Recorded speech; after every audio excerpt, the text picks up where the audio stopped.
శ్రీ సరస్వతి నమ. శ్రీ గురుభ్యో నమ. భక్తులరా, భారతంలో విశేషాలు చెప్పుకుంటున్నాం. ఇందులో భాగంగా నిన్నటి వరకు మనము ఆది పర్వాన్ని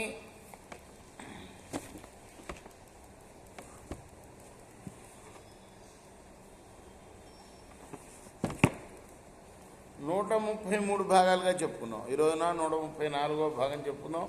చెప్పుకునే ముందు వ్యాస భగవాన్ని ప్రార్థన చేసుకుందాం. వ్యాసాయ విష్ణు రూపాయ వ్యాస రూపాయ విష్ణవే నమో వై బ్రహ్మనిదయే వాసిష్ఠాయ నమో నమః.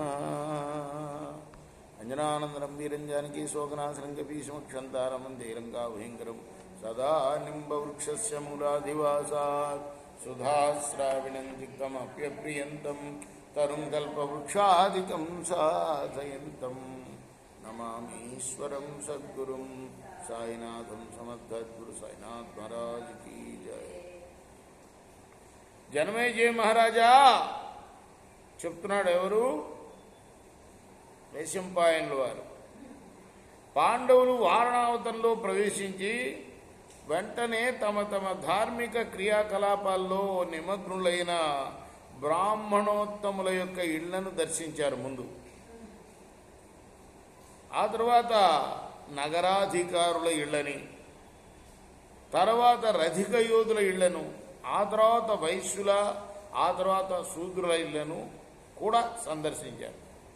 పాండవులందరూ కూడాను పురప్రముఖుల యొక్క పూజలు అందుకుని పురోచనునితో కూడి తమకు నివాసమైన ఇంటి వద్దకు వెళ్ళారు. పురోచనుడు వారందరికీ తినుబండారాలని, పానీయాలని, శ్రేష్టమైన ఆసనాలని, అందమైన తల్పాలని సమకూర్చాడు. పురోచనుడు వాళ్ళని సన్మానించాడు. తర్వాత విలువైన వస్తువులను ఉపయోగించే పాండవులు నగర జనులచే సేవింపబడి అక్కడ సుఖంగా కాలక్షేపం చేశారు. ఎన్ని రోజులు ఉన్నారు? 10 రోజులు ఉన్నారు అక్కడ. 11వ రోజు ముహూర్తం అన్నమాట. ఈ పురోచనుడు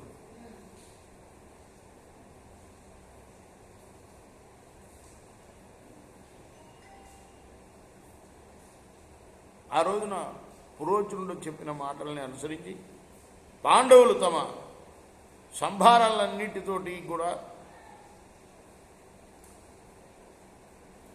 ఆ కొత్త ఇంట్లో వాడు తయారు చేసి పెట్టాడు కదా వీళ్ళ కోసం,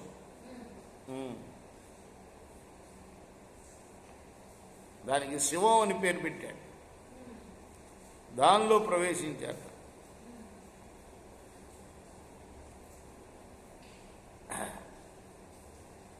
ధర్మరాజు ఆ ఇంటిని పరిశీలించి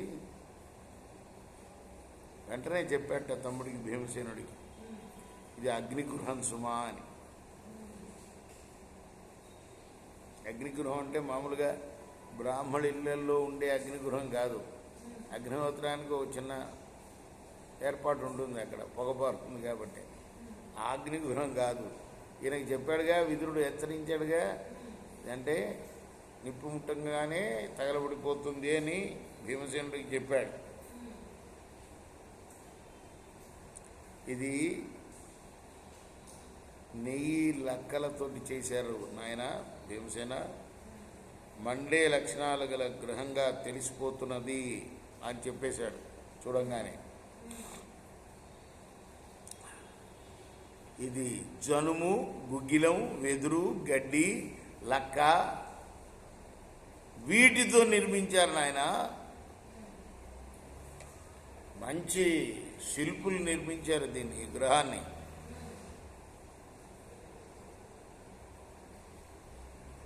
సుయోధనుడి యొక్క, అంటే దుర్యోధనుడు ఉన్నాడే, వాడి యొక్క వశంలో ఉన్న పాపాత్ముడి పురోచనుడు, వీడి చేత మనల్ని భస్మం చేయాలని నిర్మించారయ్యా. ఇది మహాత్ముడైన విదురుడు ముందుగానే నన్ను ఈ విషయంలో హెచ్చరించాడు. ఆ మహానుభావుడు ఎల్లప్పుడూ మన క్షమాన్ని కోరుతాడు. అనగానే భీమసేనుడు ఉన్నాడు. మరి మనం ఇందులో ఎందుకు ప్రవేశించాలి? ఇప్పటిదాకా 10 రోజులున్న ఇంట్లోనే ఉండొచ్చు కదా అన్నాడు. ఇప్పుడు ధర్మరాజు అన్నాడు, నాకైతే మనం ఇక్కడే నివాసించాలి అనిపిస్తుంది. అయితే మనం దీని పట్ల అనుమానంతో ఉన్నట్టు ఎవరికి తెలియకూడదు సుమా, అప్రమత్తంగా ఉండాలి. ఈ ప్రదేశం నుంచి రహస్యంగా మనం వేరొక చోటికి వెళ్ళటానికి ఎక్కడన్నా ద్వారం ఉందేమో దాన్ని కనిపెట్టాలి.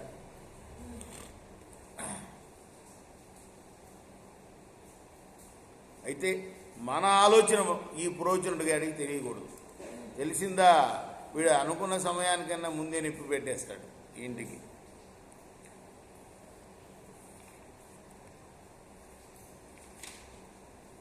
మనం ఇక్కడ దహింపబడితే భీష్ముడు కౌరవుల మీద కోపిస్తాడు.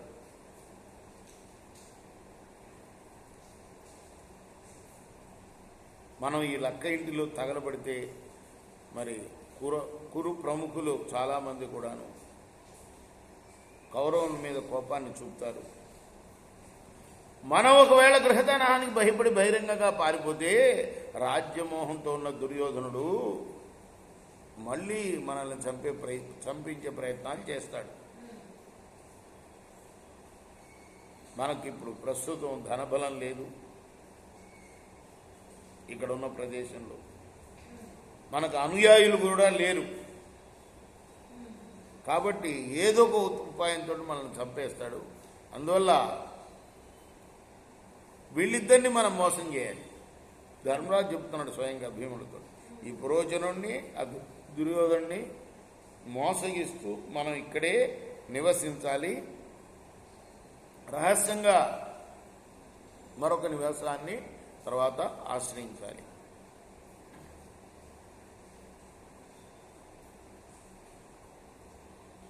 ఒక సొరంగాన్ని తయారు చేసుకుందాం మనం. అక్కడ ఊపిరాడటానికి తగిన అవకాశం మనకు ఉండాలి. అప్పుడు ఈ లక్క ఇల్లు తగలబడ్డా అగ్ని బాధ మనకు ఉండదు. ఈ పని మనం రహస్యంగా సాగించాలి. పురోచనుడు కానీ ఇతర పౌరులు కానీ ఈ విషయాన్ని ఎంత మాత్రం గ్రహించకుండా ఉండేటట్లు మనం అప్రమత్తులుగా ఉండాలి అన్నాడు. రేపు మనం మరొక భాగంలో కొనసాగిద్దాం. కృష్ణార్పణమస్తు.